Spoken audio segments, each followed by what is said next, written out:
Assalamualaikum warahmatullahi wabarakatuh. Kembali lagi bersama saya Rafiq Rahman. Pada presentasi kali ini saya akan membahas sebuah artikel dengan judul Prospek Penerapan Model Tata Kelola Perusahaan 2.0 di Uzbekistan. Poin pertama yakni pembahasan teori.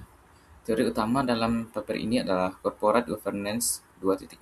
Model ini merupakan evolusi dari tata kelola perusahaan tradisional dengan fokus pada pertama, keterlibatan pemangku kepentingan atau stakeholders.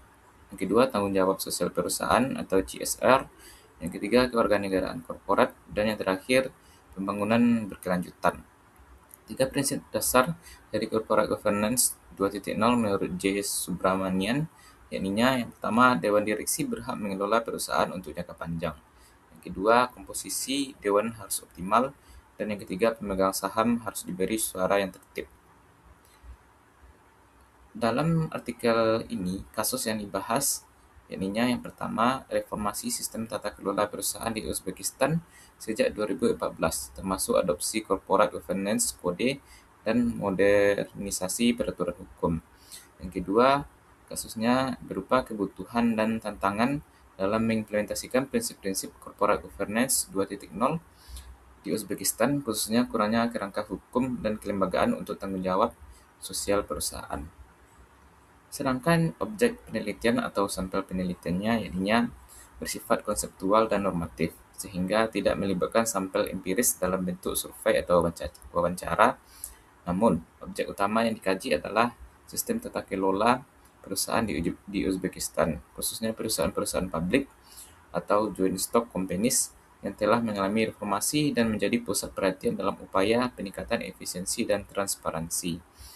Kerangka hukum dan institusional di Uzbekistan yang menjadi dasar regulasi tata kelola perusahaan, perbandingan praktik internasional, terutama di negara-negara maju seperti Amerika Serikat dan negara-negara Eropa sebagai acuan untuk pengembangan. Dalam penelitian ini, teknik analisis data yang digunakan yakni dalam kajian analisis deskriptif kualitatif. Teknik ini melibatkan studi literatur, mengkaji berbagai teori dan publikasi akademik mengenai corporate governance 2.0 termasuk karya Subramanian, Lase, dan Milovidov.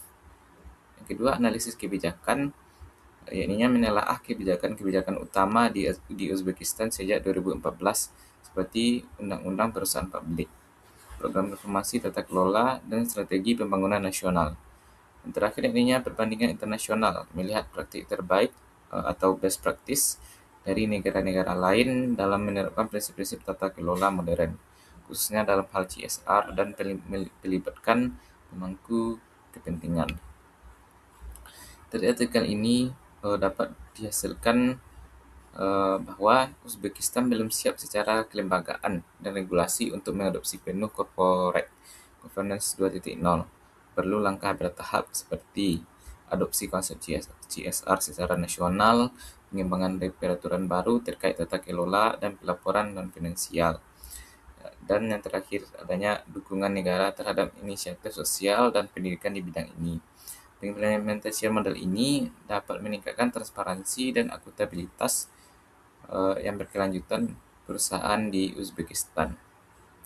Mungkin cukup sekian pembahasan dari artikel ini mengenai pertemuan singkat kita pada kali ini.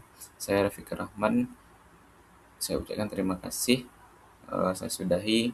Wabillahi taufiq wal hidayah. Assalamualaikum warahmatullahi wabarakatuh.